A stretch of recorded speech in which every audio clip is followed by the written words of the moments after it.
What's up, guys? So last video we talked about training the rectus abdominis, or your abs, getting that six-pack. And today we were going to move on and we were going to talk about training calves. But after I uploaded that video, I ended up with a lot of questions that people had about the rest of your abdomen. So I figured before jumping into calves, I apologize, guys, for you subscribers that have been waiting for calves. We're going to postpone that just one more week, and we're going to finish our conversation about abs and dispelling some of the myths about abs and obliques. And we're going to jump in. We're going to talk about a little bit of anatomy real quick and some exercises to target the rest of the muscles in your abdomen. So let's jump right into it. I brought bones out as usual because in order to help you guys understand this stuff, we have to look at the basic anatomy of the muscles, the direction of the muscle fibers, the insertion points, so you can understand what the function of each of these muscles are. So last week we talked about some exercises for training abs, but we didn't talk about the muscle fibers of the rectus abdominis. The most important thing to understand is that the muscle fibers run vertically like this. So as this muscle shortens, literally, if I were to grab bones by the front of his rib cage and by his pelvis and pull those 2 points together, that's what the rectus abdominis does. Now, the rest of the muscles in the abdomen are layered. And I think that's the question that people have is, where are your internal obliques? Where are your external obliques? Well, it's important to understand that they're layered over the top of one another. But underneath all of them is a muscle called your transverse abdominis. The muscle fibers of the transverse abdominis run horizontal, but it actually acts like a girdle or a corset. So as those muscle fibers shorten, they squeeze in, and that's what's going to pull your abdomen in. So if you look at old school bodybuilders like Frank Zane and you see him on stage and they do these cool vacuum poses, that's your transverse abdominis pulling your waist in, making it nice and tight and small like that. So that's layer number one. Outside of that is the next layer, and that's going to be your internal obliques. Now they're called internal because the external obliques lie on top of them. So internal obliques versus external obliques. The first thing that we have to talk about is the fact that our body is divided into two halves from left to right, and it's divided by the linea alba. And if you were to look at the middle of your six-pack, that line in the middle, you can even feel it in there. That's your linea alba, which is just basically connective tissue. That's dividing the left side from the right side. So, internal obliques versus external obliques. The muscle fibers actually run in opposite directions. They almost form an X. So, your internal obliques are going to run, and I'm going to exaggerate this a little bit just for the purpose of demonstration, but your internal oblique muscle fibers are going to run this way. So as your muscle shortens, if I were to grab bones and I were to pull on the side of his ribs, you can see that's pulling me towards the side, just like that.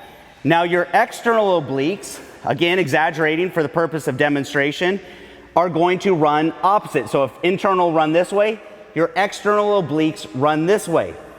So if I were to grab bones, if this muscle were to shorten and pull this way, if I were to grab bones and pull on his ribs, you can see it pulls him across and also twists. So internal obliques and external obliques work together. So even though the muscle fibers run opposite of each other, opposite sides of the body are working together at the same time. So for example, it's probably easier if I show on myself instead of bones. If I were to do a crunch with a twist, and so if I'm going to bring my left shoulder towards my right knee and I were to crunch this way, my internal obliques on this side are shortening, helping pull me in this direction, and then the external obliques on the opposite side are shortening, helping pull and twist forward. So both my internal and external obliques are working in unison, and you can see that together the muscle fibers between the two all run in the same direction, creating that same line of pull. So there is one other muscle that everyone always asks me about when it comes to getting lean and getting that extra definition, and that's that definition that you get up here.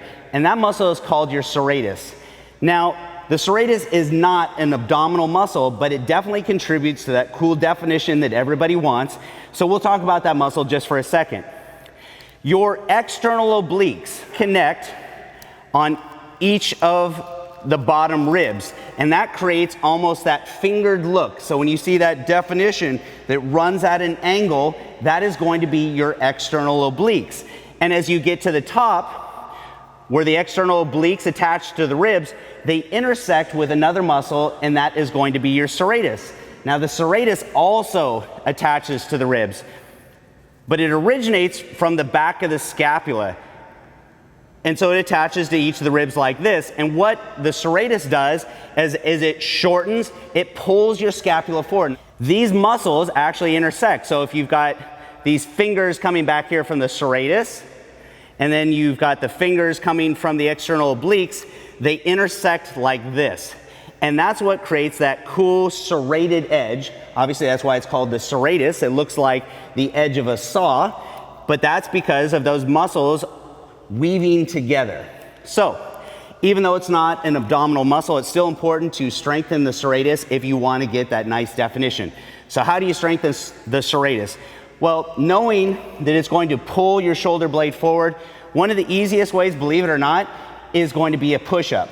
As you push up, round up a little, get that extra 2 inches of range of motion, and that's going to be your serratus shortening, pulling your scapula forward, and that's what's going to give you that little extra lift. Even doing an isometric exercise like a plank is still going to strengthen the serratus. Old school bodybuilders like Frank Zane, he used to do pullovers, dumbbell pullovers, and he felt that that was, for him, one of the exercises that really strengthened his serratus and gave him some of that definition. Any of your obliques, whether it's the internal or external, you're going to be working them together. Don't worry about doing isolation exercises. So a lot of people say, well, how do I strengthen my internal obliques? Which probably the closest thing to target those more would be side bends. You used to see a lot of people doing side bends, and they believed that it was going to make their waist smaller, or that it was somehow going to burn belly fat or get rid of those love handles. Building muscle in itself isn't going to get rid of love handles. Proper nutrition, cardiovascular activity, burning fat is going to get rid of love handles. But if you want to tone and strengthen the muscles, then you need to strengthen your obliques. The exercises that I like to do are any of the twisting movements.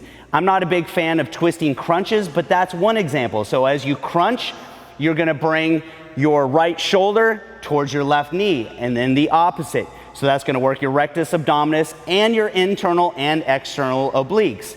I prefer to do rope crunches. Now in a standard rope crunch, I'm just gonna crunch straight down, but if I want to engage my obliques, both internal and external, then I'm gonna do that with a little bit of a twist. So I'm gonna bring my right elbow towards my left knee in that crunch position, and then do the opposite. If you want to target just your obliques and you don't wanna get as much of the rectus abdominis, then that's where a cable wood chop is gonna come into play. Now remember that besides pulling your torso towards the side, they also help rotate your torso. So that's where that cable wood chop comes in. Now it's important to make sure that you just don't get that range of motion by pulling with your arms. You have to twist your torso, and that's where you really get the external and internal obliques. Now, everyone in the gym I see doing side bends most of the time is doing them wrong. So let me show you the right way and the wrong way, just in case you decide that you want to do side bends. So let's talk about the wrong way first. The wrong way, anytime you grab 2 dumbbells, right off the bat, you know you're doing it the wrong way. Here's why. As you bend side to side, you're counterbalanced. You've got the same weight in your left hand as you do in your right hand, so there is no resistance. The right way to do it is to drop one of them, okay? The resistance doesn't come here on this side, it comes from the opposite side. So it's this side as I come back up and all the way over, that I'm shortening the internal oblique on this side, shortening the external oblique on this side to pull in this direction. So I'm creating resistance by pulling from this side. Now I can do the exact same thing using the cables. Use a low cable, creating the resistance from the side, and again, twisting all the way over to the side. So if you want to do a side bend, that's the right way to do a side bend. If you do it with dumbbells in both hands, the only thing that you're doing is creating compression of the spine. That's it. So very ineffective doing it that way. If you want to do it Again, it's not my personal preference for exercises, but if you want to do it, there's a right way and there's a wrong way. I personally just like to incorporate my oblique training into my abdominal training, because most of the exercises with a twist are going to work both your abdominals and your obliques at the exact same time. So for me, it's a lot more efficient than just trying to focus on obliques. I think you have to ask yourself why you're doing it. That's the most important question when you do any exercise. Ask, why am I doing that? That's why I do this whole series, is so you guys can ask, well, why am I doing this exercise and what is the benefit of it? If you're doing side bends thinking that you're going to lose your love handles, think again. So that's why I just combine my oblique training with my ab exercises. So that's kind of my complete strategy for building abdominals. Hopefully this answered some questions you guys have, because I know that it's one of those things, there's a lot of workout dogma out there as far as what you should be doing and why you should be doing it. But I think if you understand the basic function of those muscles, like I showed you, as far as where the muscle fibers originate, where they insert, and the direction of the muscle fibers, how that muscle contracts, that'll really help you understand why you're doing some of these exercises, and that's the most important thing. So that's the rest of abdominals, including a little bit of serratus, which is not an abdominal exercise, but threw it in there anyway. So next week, we'll finally now jump into calf training for all you subscribers that have patiently been waiting. So I appreciate the patience, and I will see you guys next week.